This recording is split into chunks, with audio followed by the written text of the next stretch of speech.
Hey, what's going on, everybody? It's Chris with Inside the U here for Miami Hurricanes game week against the Florida Gators. It's finally here. The Hurricanes have completed 20 practices in the fall. Today they are off, and then just kind of leading it up to the week, they'll have 4 practices before they head off to Gainesville. And on Monday, head coach Mario Cristobal and the coordinators will be speaking for their weekly press conference. So definitely stay tuned for that. Also, drop in the comments below what are some things you're hoping to hear or hoping to know about the team from the coordinators, either Shannon Dawson with the offense or Lance Gidgey with the defense, or even head coach Mario Cristobal. What would you like for them to discuss? What are some things that you're unsure about? But definitely drop in the comments below. I will look at those and get to those leading up to the press conference, because I always like to hear what you guys are looking for and want to know. So there's a few things that you might want to know, kind of my thoughts heading into this week. And one of them is just starting with today. You know, Cam Ward is actually currently, as I'm speaking, in the building right now. The team is off, but he's in the building right now working on studying game film and watching film and just kind of learning more about what to expect on Saturday. And for me, that's not a surprise, because it's one of the things I've heard about throughout Cam since he's been here at Miami, that he's been very studious. You know, we hear about the talking trash in practice, his competitive nature, and his abilities. You know, you see it on the field, either in practices or if it's a spring game, whatever it might be. It's clear to see his on-field abilities, the way he can throw the ball downfield, you know, his short passing game, extending plays, those kinds of things. But I'm not sure if everyone knows or if I've not talked about it enough, but just the fact that he is such a student of the game, and it's not just this extra work in, like today, you know, team's off, not expected to be here, but he's doing the extra work.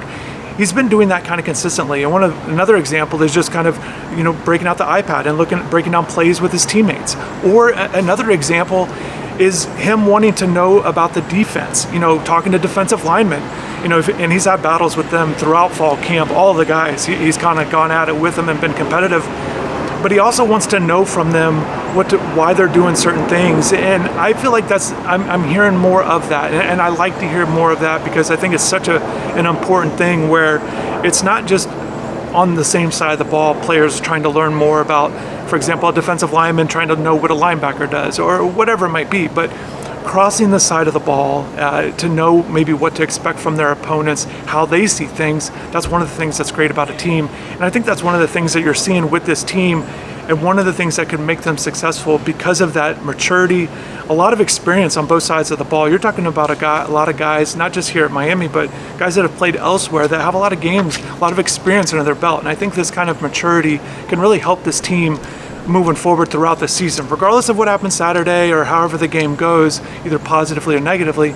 I think that kind of maturity and experience, once again, can help you throughout the season, which is all what we're looking to see from the Hurricanes program, is how they navigate throughout a season. It's not just about how good you look in one game or one day. It's about how do you progress moving forward. And I think that'll be something to just watch for throughout. You know, another thing I find interesting at the quarterback position with Cam Ward in particular is, look, as long as I've been doing this and covering the team, and it's been going on a long time, but anytime a team goes on the road or is about to go on the road, teams and coaches want to have their team as prepared as possible with what to expect with the atmosphere. So certainly, and I've heard it, you know, they've on the loudspeakers and try to replicate sounds, and that is common. However, one of the things that they've been doing also with that, and I think this is going to be something important for all college teams to kind of just watch for, is that new feature with college football where the quarterbacks actually have the headset inside their helmet, so they could talk to the coordinator and kind of get that feedback, you know, up until the 15-second mark. But they've been working on that. And not only have they been working on that in practice, but one of the things, and I think this is something you've seen, whether if you're watching Hard Knocks or if you're watching the college football games from the first day, is that sometimes the sound's not perfect. And one of the things they've been doing, not only have they been working on the sound, you know, try to get Cam used to that, but also if this sound goes out, how will they prepare for that? What will you do? You know, oh, sound's out, what do we do now? You can't just call timeout every time the audio is not working. So you got to either do hand signals, call a play, whatever it might be. So they've been working on that as well. That to me is going to be something to get used to. I think even for Cam, a guy with a lot of experience, I think actually hearing a voice inside of his head in game and in the middle of plays will be something to get used to. How well he adjusts, it could take some time or not. So we'll just something to kind of watch for. But they're doing as much as they can to kind of help prepare him for that. Just another thing I wanted to touch on in this video leading up to the week of practices is Mark Fletcher. Look, the UM football program has put out videos of Mark Fletcher in full pads and out here and practicing. And I think he's going to get more work leading up to the game, and I do expect him to play. You know, I thought he would play when I talked to him at Media Day about, you know, how his health was at that time and his thoughts on the game. And I just think he's going to be in action on Saturday against the Gators. I think Miami's going to roll out Damian Martinez. He'll get a lot of work, I think. I think they'll get Fletcher in when they can. And after that, we will see. Look, A.J. Allen has experience. I'm hearing a lot of good things about Jordan Lyle, the guy I liked out of high school out there at Aquinas. He's doing well. The speed of Chris Johnson, you know, Chris Wheatley-Humphrey being out here as well can kind of show some flashes. But I really think it's going to come down to those two guys with Fletcher and Martinez. Martinez getting the bulk of the work. You know, last year at Oregon State, averaged about 16 carries per game. It ranked in the top 40 nationally. But point being, it was third in the Pac-12 in carries per game.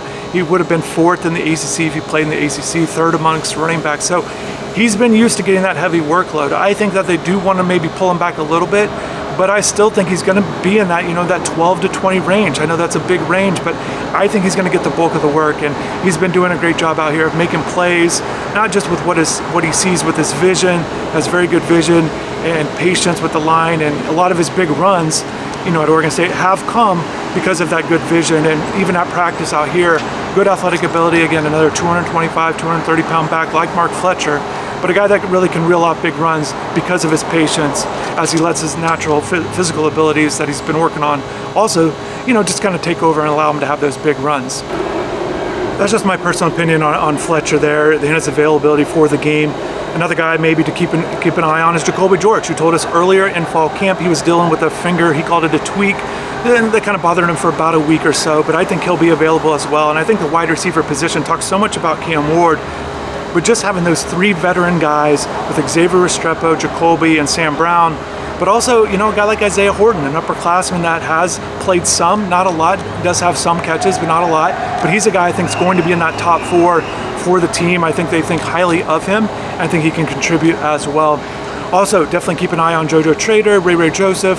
Those two guys, a lot of ability, young players. We'll see if they can get in there and make a play. But that's just how I'm looking at things. I just want to provide a few notes heading into this week. Like I said before, drop in the comments below. Let me know some comments and questions that you have for the coordinators or head coach Mario Cristobal. Definitely excited about the game on Saturday. It's finally here. I know many of you are as well. I want to thank you all for your support. Thanks for watching. Hopefully you have a good rest of the day, and take care.